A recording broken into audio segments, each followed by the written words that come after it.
聽到嘅，咁 thank you，咁就感謝咁多位家長參加我哋嘅King School 啦，英國國王公學夏令營嘅線上講解會啦。咁喺今個講解會入邊啦，咁我都會同大家講解一下成個課程嘅內容啦，以及成個行程嘅安排啦，一啲安全嘅注意事項啦，同埋成個課程夏令營嘅一個預算嘅費用嘅，係啦。咁就事不宜遲，我哋就即刻開始啦。咁我係 Licky 啦，我係 WowA 嘅聯合創辦人啦，以及係夏令營嘅總監啦。咁就講少少關於我哋公司先。咁我哋就係有一棍線上學院啦。咁就係企業係註冊，並且係喺3個地方運行啦。咁就係澳門、香港同埋係英國嘅。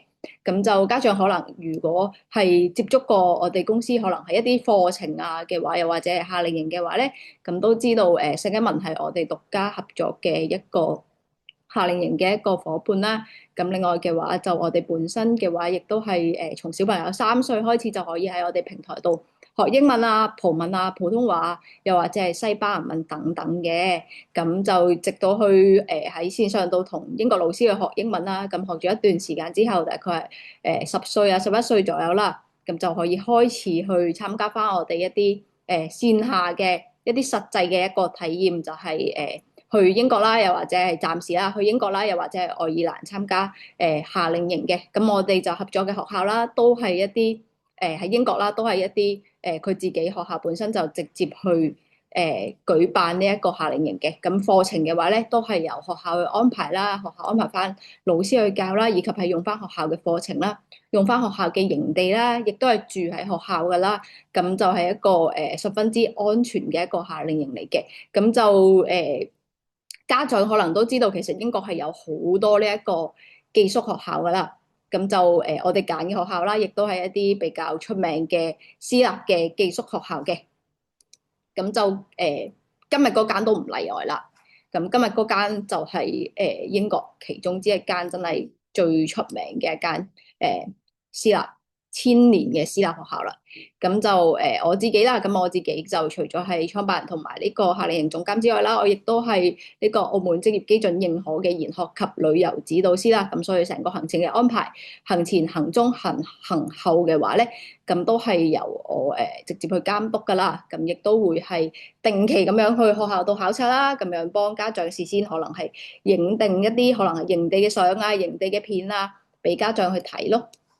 係啦，咁就所有我哋 provide 嘅 information 啦，所有我哋提供嘅資料咧，都係非常之清晰、非常之透明、非常之客觀咁樣俾翻家長一個俾翻家長一個可能係睇法，係喺學校嘅成個夏令營嗰度咯，係啦。咁就今年嘅話就英國嘅話，我哋就有3至4間學校啦。咁就聖一文英國國王公學咁樣 Mill Hill School，以及係愛爾蘭嘅間 Store Abbey 啦。咁就其中咧就3間學校啦，3間學校就係King School 啦、聖一文啦、間 Store Abbey 嘅話咧，都會係由我哋嘅帶隊老師去帶隊啦。咁其他學校嘅話就會係學校安排老師喺機場度接送啦。咁樣學生係需要獨立出發啦，但係我哋嘅同事咧都會送到佢去香港機場嘅。咁就都會係全程都係線上咁樣去跟進翻同學仔嘅成個行程咯，係啦。咁就今日嘅介紹啦。上一個星期咧就介紹咗聖埃文啊，第一間學校，我哋合作得最耐嘅一間學校啦，同埋最多同學仔去嘅。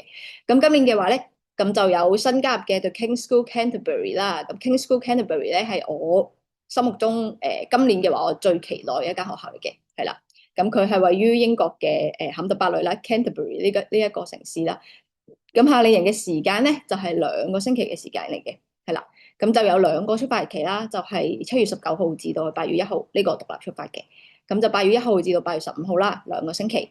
咁就因為就7月大部分同學仔啦都會係參加8月頭呢一個時間噶啦。咁我哋呢一個咧就已經 confirm 咗有隊長有我哋嘅帶隊老師會跟過去嘅。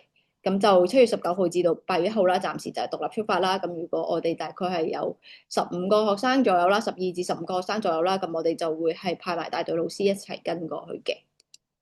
好，咁就啱先都講到3間學校，我哋係專業隨行啦。咁另外就有3間啦，唔係有2間啦，就係獨立出發嘅。咁就其中一間就係 Mill Hill School 啦，倫敦嘅 Mill Hill School。咁就另外一間咧就係 Sporty 啦，就係一個專業運動嘅夏令營嘅機構嚟嘅。咁就個營地就會係都係英國嘅私立學校啦，Whitworth School 嘅。咁就有啲咩項目玩咧？就係阿仙奴足球咯。咁如果你小朋友話特別中意踢足球，佢都好想去英國嘅球會度嘗試一下啦，參加呢啲夏令營嘅話，咁呢一個嘅話都好適合嘅。咁就如果係希望我哋自己有工作人員啊，有帶隊老師啊帶過去嘅話咧，咁就不妨考慮我哋頭嗰3間學校啦。咁3間學校都係我哋學生去過好中意嘅。咁就都可以睇到我哋之前出發嘅一啲相啦，咁有我哋嘅帶隊嘅同事跟過去啦，咁亦都有同學仔好開心咁樣一齊出發啦。咁以往我哋嘅夏令營嘅 feedback 都係幾好噶啦，咁就可能係好多家長都係會介紹身邊嘅朋友過嚟 join 我哋嘅夏令營啊，又或者係你都係朋友介紹咁樣咯，係啦。咁就事不宜遲啦，今日就講解一下學校先。咁 King's School Canterbury 啦，英國嘅國王公學啦，聽個名上去咧就好似好犀利咁樣啦。事實係咪好犀利？係好犀利，係啦。英國如果係有King's 呢一個名啦，咁就 King 係國王啦，都係成個國家嘅一個君主啦。咁就以前好多歐洲國家都係呢個君主制度啦。咁就有得 King's 呢一個名喺學校嘅title 上邊咧，咁其實間學校本身嘅話咧都係好出名嘅，係啦。咁就我哋係校方嘅指定嘅招生代表啦。咁 King's School Canterbury 咧係英國頭24間公學嘅其中一間歷史最悠久嘅一間公學啦。咁頭24間有邊幾間咧？有 Eton College 啦、伊頓公學啦，有 Harrow 啦、哈羅啦呢一啲好出名嘅學校啦。咁佢成立於幾多年嘅咧？咁就睇上嚟都會嚇親我嘅，就係公元嘅597年。咁佢係超過1400年歷史嘅一間學校啦。咁就係歐洲歷史最悠久嘅一間學校。咁佢亦都係聲稱自己係世界最悠久嘅一間學校啦。咁就呢一個嘅話就暫時我自己就無從稽考嘅。咁就國王公學咧夏令營咧，咁就致力激發呢個學習熱情啦，培養興趣啦。咁就呢一啲都係好行嘅嘢啦。咁我就唔多講啦。咁就我覺得個亮點喺邊度咧？咁就 sell 到我嘅亮點啦，就係學校咧。咁就大部分啦，8成8、9成嘅老師咧，都係原校嘅老師去教授佢哋嘅課程嘅。一陣會講解更加多嘅課程啦。咁就係一個2+8嘅課程，咁就大部分都係原校嘅老師教授嘅，係啦。咁就用翻佢自己本身國王公學嘅老師啦。咁國王公學亦都每一年都係有好多同學仔就去劍橋啊，去牛津大學啊，又或者係英國羅素集團大學嘅一啲名校升讀大學嘅，係啦。咁就老師嘅話都有相當好嘅專業嘅認證啦，係啦。咁就呢一啲就係之前同學仔去到玩嘅相啦。咁學校咧係全球限額招生嘅，我哋所有揀嘅學校都係全球限額招生嘅。咁意思咧就即係每一個地區咧，每一個講同一個語言嘅人咧，都係有限額嘅。咁例如係意大利嘅話，佢可能係限20個人。淨係20個人，佢嘅母語係意大利文。跟住如果講中文嘅話，可能係多少少啦，30個人左右啦，因為中國都好大嘅，係啦。咁如果係話其他歐洲嘅國家都會有翻限額。咁就以往嘅數據啦，以往嘅數據就係大概係2成以下嘅人係會嚟自呢一個亞洲嘅，咁包括埋講中文嘅所有地區噶啦。咁就亞洲、東南亞都已經包括晒噶啦。咁就另外嘅話咧，8成嘅學生啦，8成嘅學生咧就係嚟自歐洲嘅。咁就亦都有學生喺英國嘅喎。咁就有學生係可能係第2年佢會想報國王公學呢一間學校啦。咁今年嘅話就去佢嘅夏令營度探索一下先啦，睇下有冇機會可以攞到張國王公學夏令營嘅 certificate 啦，然之後可以 apply 成功 apply 呢一間學校嘅，因為平時呢間學校係爭崩頭嘅，係啦。咁咧就見到有劍擊玩啦，咁一陣間都會係講解更加多嘅課程內容嘅，係啦。好，繼續。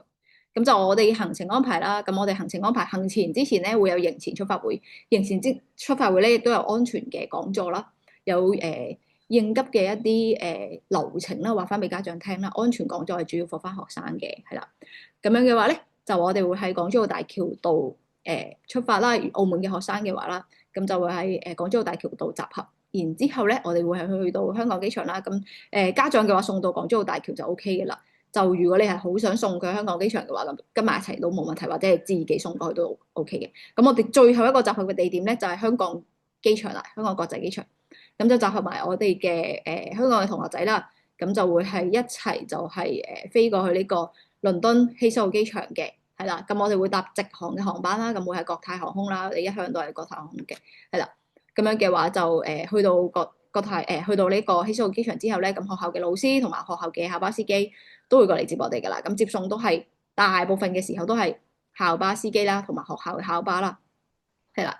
咁就約莫係個半鐘頭啦，冇記錯嘅話就會翻到學校噶啦。好，咁就抵達學校嘅第一日啦，就係分房啦，安放行李啦。咁如果家長冇特別要求嘅話咧，咁佢哋都係會係同一個外國嘅同學仔同一間房噶啦。咁啊進行呢個英文嘅評估考試啦。咁國王公學咧呢一個夏令營嘅話咧，個英文評估考試咧係會係 online 會做一個提前會做一個 assessment。咁去到嘅時候咧，又會做一個 assessment，佢哋係好嚴謹嘅喺呢一樣嘢課程上面，係啦。咁就確保翻同學仔去到嘅嗰一班咧係適合佢嘅 level 噶啦。咁去到嗰班都會係翻同翻差唔多 level，然之後係差唔多年齡唔同國籍嘅同學仔同一班嘅，係啦。咁分房亦都係啦，同翻差唔多年齡唔同國籍嘅同學仔同一班啦，唔係同一間房啦，係啦。咁就另外嘅話就參觀學校啦，咁一陣間都會 cover 埋學校係幾時洗衫啊，跟住以及係有冇熱水飲啊呢一啲問題嘅，係啦。咁國王公學嘅專業嘅團隊啦，國王公學係點解我係話最期待咧？就係國王公學個師生比例係行業入邊非常之優秀嘅師生比例嚟嘅。咁師生照顧同學仔嘅比例咧係1:4嘅比例啦。咁就每一班亦都係唔多於15個同學仔嘅一個小班教學嘅。咁所有嘅職員啦，都係經過好嚴格嘅 due diligence 啦，背景審查啦。咁亦都係通過咗一啲兒童保護啊、安全嘅一啲培訓啦。咁就教師同埋教職員咧，都係會帶住個名牌嘅。咁喺學校嘅唔同嘅 building 都係會有一個門禁嘅系統啦，以及公共嘅區域咧都係有24小時嘅監控系統嘅。咁就由專業嘅保安嘅團隊去全天候去嚟守護我哋嘅同學仔，係啦。咁就講地理位置啦。地理位置嘅話咧，咁就英國嘅東南部啦 ，Canterbury 會係咁就距離倫敦嘅大概係1個鐘頭嘅火車啦。咁就大概係1個半鐘頭嘅車程，就會喺倫敦希斯路機場去到呢一個Canterbury 嘅呢一個地方啦。咁 Canterbury 咧，我自己去過幾次，我好中意嘅。咁佢有一個倫敦後花園之稱啦，就 Garden of England 啦。咁就英國後花園啦。咁就係一個好好靚好休閒嘅城市，咁以及係佢有一個世界文化遺產嘅地標啦，Canterbury 嘅 Cathedral 啦，咁就係好似 Harry Potter 嗰個取景地咁樣啦。咁就 Harry Potter 嗰個取景地啦，嗰條佢成日行嘅嗰個學校入邊嗰個走廊啦，咁其實嗰條走廊咧喺 Scotland 嗰邊取景嘅，咁但係就 Canterbury 咁啱咧，嗰個 Cathedral 咧同嗰個 Scotland 嗰個咧係我覺得就8、9成似嘅。所以同學仔去到嘅話，都會喺嗰度應該會影好多相嘅，係啦。咁就學校嘅話，就睇埋個地圖啦。學校係一間好古老嘅學校啦，1400年歷史啦。咁所以嗰張地圖咧都係特別古老嘅，係啦。咁就呢張係學校官方 provide 嘅一個地圖啦。咁就分主校區、大教堂啦、Cathedral 啦。咁就Canterbury 呢間學校係直接係喺 Cathedral 後邊建成嘅。咁就學校嘅話咧，個門口咧，就係Cathedral 嘅側邊啦，就係嗰個大教堂嘅側邊啦。咁所以同學仔咧成日都會喺個 Cathedral 度行過噶啦。咁就都係要經翻學校嗰個門口入嘅，但係係啦，咁就唔會同埋公眾一齊去同一個入口啦。係啦，咁樣就國際嘅部宿舍啦。咁同學仔都會係主要喺國際部宿舍度食早餐啦，以及係住啦。係啦，咁有啲課堂都會喺國際部嘅國際部嘅校區嗰邊上堂啦。咁另外嘅話就體育中心啦。咁就Canterbury 體育中心就好誇張嘅。Canterbury 體育中心咧就入邊有 gym 啊、tennis court 啊、football court 啊，然後squash 啊、然後就壁球啊，跟住呢個劍擊啊。Canterbury 嘅劍擊隊係全英國champion team 啊，係冠軍嘅隊伍嚟嘅。咁就如果參加運動課程嘅同學仔都有機會體驗呢一個運動啦。咁就主校區啦，主校區平時同學仔都會有機會喺活動嘅地方，尤其是係參加某一啲課程，就會喺主校區嗰度舉行嘅，係啦。咁亦都係可能係午餐嘅時候會喺主校區度享用啦。咁就晚餐嘅話，可能就會翻國際部度享用嘅。咁據我所知啦，上一次同Mike Peggley 傾偈嘅時候，即係佢哋嘅一個夏令營嘅總監啦。咁就校園嘅住宿啦，咁校園嘅住宿學生係住雙人房，又或者最多6個人嘅房間。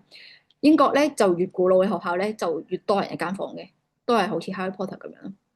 係啦，咁咧 Canterbury 咧King's School 咧咁啱咧佢有一個新起嘅國際部啦，咁亦都係新起嘅宿舍啦。咁同學仔就大部分嘅同學仔都會分派到去新起嘅宿舍啦。咁宿舍嘅話嘅設施咧都係好靚嘅，見到啲相啊，都係學校嘅設施嚟嘅。咁就你見到嘅就係去到嘅都會係一模一樣咯，係啦，大機會一模一樣啦，除非安排咗你去翻佢舊嗰邊舊校區主校區嗰邊嘅宿舍啦，但係呢個機會會比較細啲咯。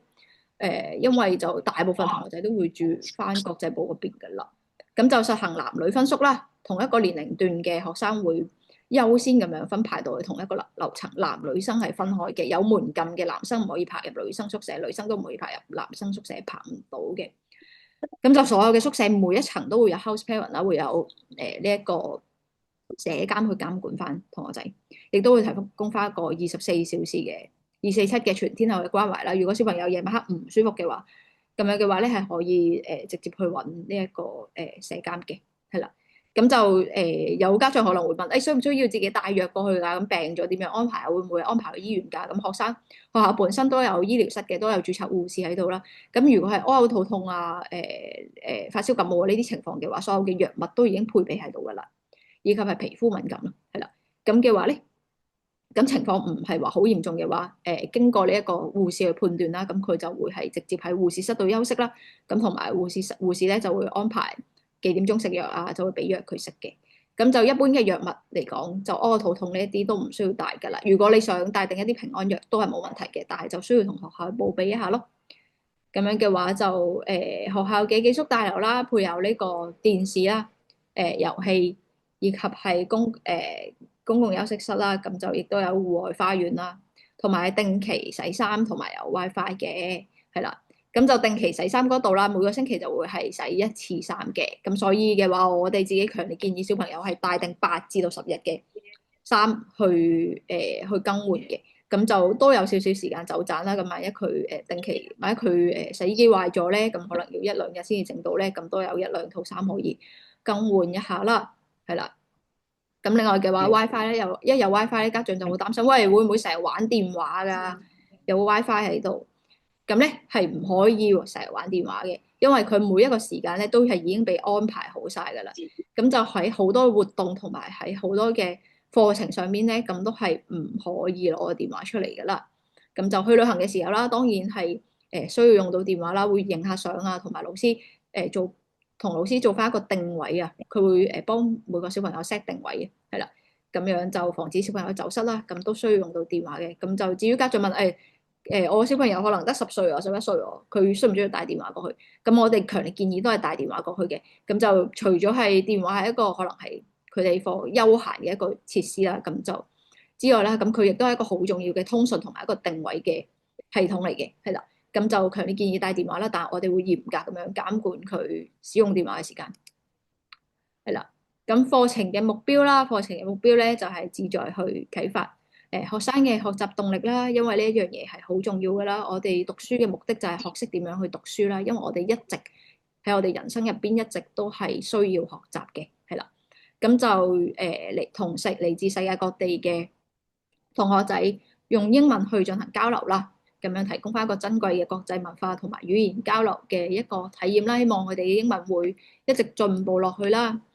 咁樣就喺同一嘅時間表同埋環境之下，所有同學仔咧都會係共同咁樣去成長同埋建立友誼嘅。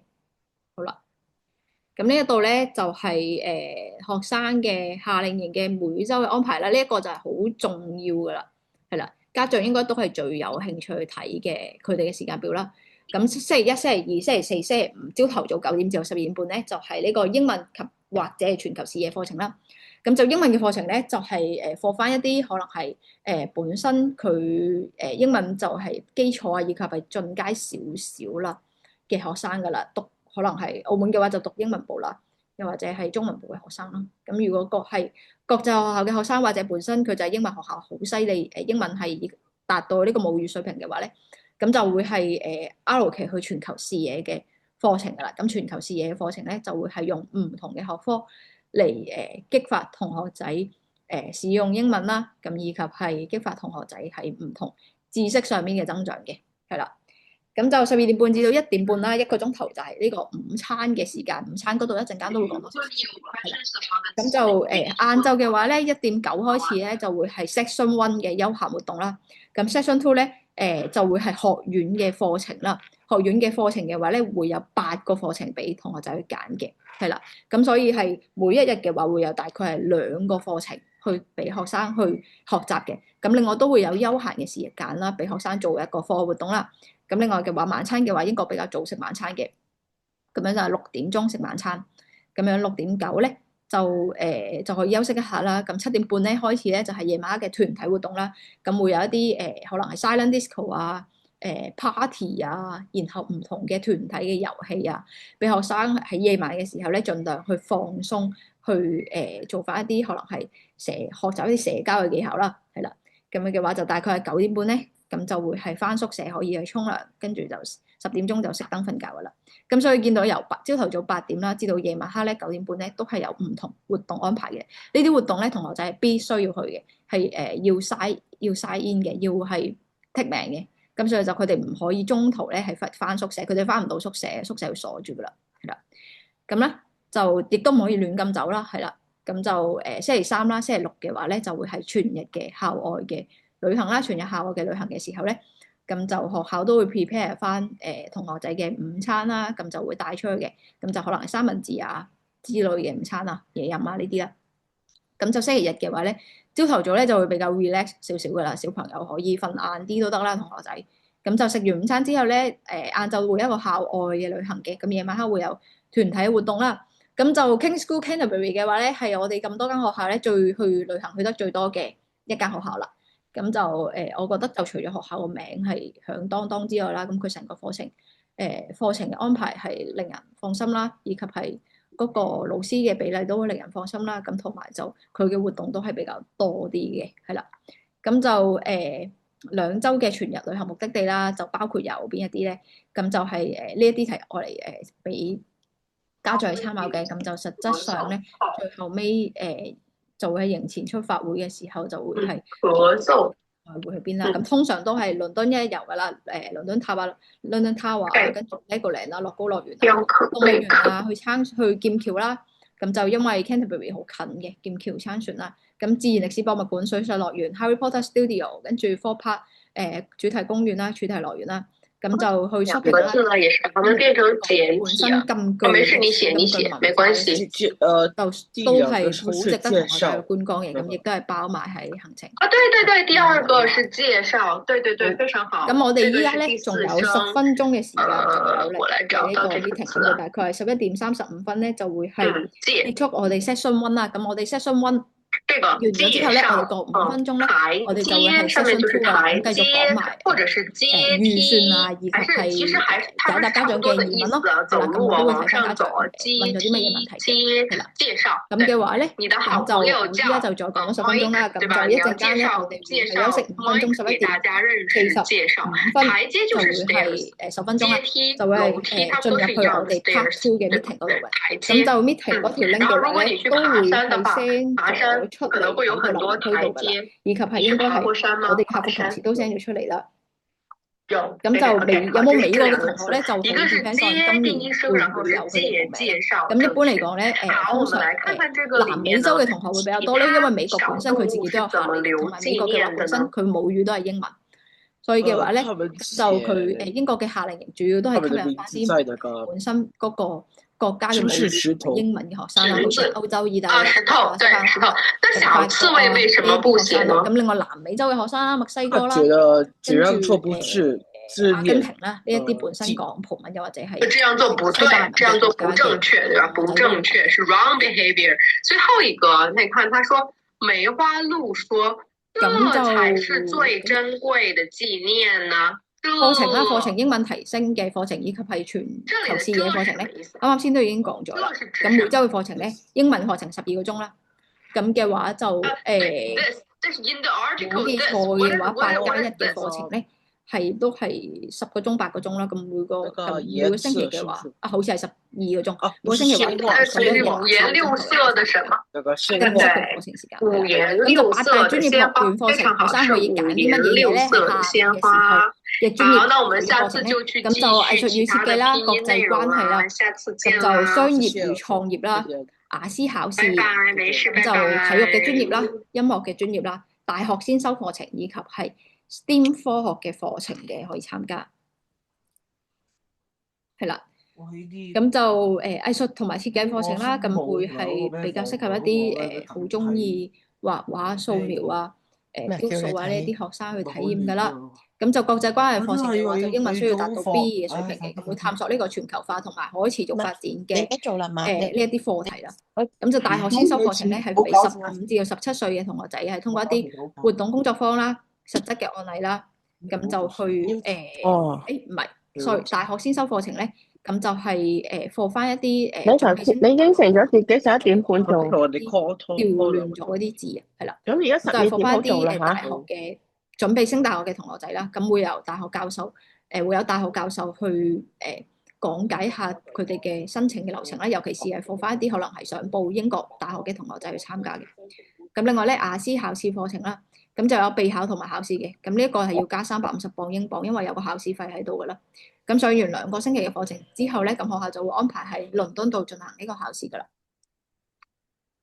咁嘅話就下邊就係商業與創業課程，就同咗呢個與創業課程就同咗呢個大學嗰係啦。咁商業創業課程啦，咁都係講翻創業嘅內容啦，以及一啲工作坊啦，俾佢哋去試下做下一個實質嘅案例出嚟啦。係啦，咁就音樂嘅專業係需要4級或者同等以上啦。玩咩樂器嘅話咧，就都可以嘅。咁就唔係一啲中式嘅樂器啦，需要係啲西方樂器嘅，係啦。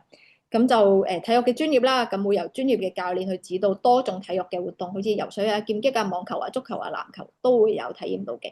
咁就比較值得玩嘅就係劍擊啦，因為本身King School 個劍擊隊就係好出名㗎啦。咁另外就 STEM 嘅課程啦，會聚焦係一個工程、物理、化學、生物嘅前沿嘅領域啦。咁就通過一啲實踐嘅學習啦，俾同學仔探索最新嘅一個科技啦，以及係呢一個研究嘅，同埋搭建機器人啦，以及係解剖啦，同埋有好多嘅化學實驗去俾小朋友做嘅。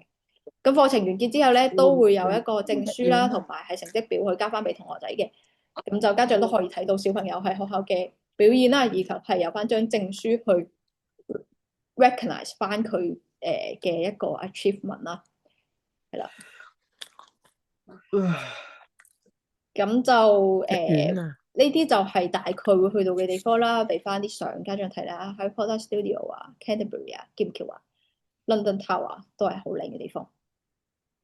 咁就食物嗰方面咧，就係早午晚3餐學校都會提供嘅。咁就飲品呢度我就唔講啦。咁就主食嘅話都會係以英式或者係西式嘅主食為主啦，咁有唔同國家嘅歐洲嘅主題嘅嘢食啦。咁我見到我自己係食過 King School Canterbury 嘅午餐嘅，咁我覺得係好唔錯嘅，好高質素嘅。咁就暫時嚟講未食過夏令營嘅佢嘅任何一餐飯啦。咁但係如果係同一個 catering 嘅公司去提供嘅話，同一個呢個餐飲嘅公司去提供嘅話啦。咁嘅話都會係差唔多味道噶啦。咁就見到 menu 上邊咧嘅嘢食咧都係好吸引嘅嘢食嚟嘅。咁就同埋學校嘅話就好大機會嘅話都係用翻同一個 catering service 嘅啦。咁就另外嘅話就有素食啦，咁同埋有甜品啦，每一餐都咁就每一餐嘅話都係以半自助嘅形式嚟去享用噶啦。咁同學仔如果唔夠飽嘅話都可以自己去再忽嘅。係啦，咁就全日嘅短途旅行啦，每個星期2日半嘅旅行啦，有分呢一個教學嘅研習，亦都有分休閒觀光嘅活動啦。咁當地嘅旅行嘅話，可能會喺下午又或者係夜晚黑去進行嘅。咁夜晚黑晚間活動咧，都會有機會係出去活動嘅，會係英國好 typical 嘅呢一個寄宿學校嘅活動啦，室內保齡球啊，去睇戲，以及係呢個 crazy golf 啦，瘋狂室內高爾夫嘅出去玩啦咁樣啦。咁就見到我哋同學仔去嘅一啲相啦，之前咁就都見到係好開心嘅。好啦，咁就最後就係預算嗰度啦。咁預算嗰度2個星期嘅預算嘅話咧，咁就學校嘅學費、旅行連食宿嘅話，連埋我帶隊老師咧就係3600英鎊嘅費用嘅。咁就折算翻做港幣嘅話就係36000左右啦。咁另外嘅話，來回機票啦、港珠澳大橋啦、零用錢嘅費用嘅話咧，約莫個總計就係1萬至到15000呢個費用啦。就 depends on 家長俾幾多零用錢啦，同埋張機票係幾貴嘅。咁就越早訂機票嘅話咧，就越平嘅。咁所以就我建議，如果家長真係決定咗俾小朋友去參加夏令營嘅話咧，咁就亦都係同我哋了解晒清楚晒成個課程之後啦，咁就可以去留位噶啦。咁亦都係可以訂定機票先嘅，係啦。咁成個 total 嘅費用嘅話，就大概係46000左右、47000左右嘅港幣啦，係啦。咁 King's School Canterbury 咧報名嘅流程咧，咁就係提交呢一個留位費係750英鎊啦，並且提供呢一個學生資料嘅。咁向學校提交咗申請之後咧，咁就都需要選擇埋係參加一啲乜嘢嘅學院嘅課程啦，8+2嗰個8個學院嘅課程嘅，係啦。咁另外嘅話就確認留位之後咧，咁大概5月尾6月頭咧，我哋就會係收取呢一個課程嘅餘額嘅費用，再轉交俾學校嘅。係啦，咁呢一個咧就大概係 King's School Canterbury 成個夏令營嘅一個分享啦。我睇翻家長，除咗有冇美國同學之外，仲有冇其他問題？咁咧，如果冇其他問題嘅話咧，OK，到時英國幾多度？帶咩衫？到時英國咧夏天嘅話咧，咁多數都係18至到去20幾度左右咯。咁日頭嘅時候會比較暖嘅，咁就會帶定一啲薄嘅長褲啦，以及係短袖衫咧，咁就帶多幾件咧，咁就OK 㗎啦。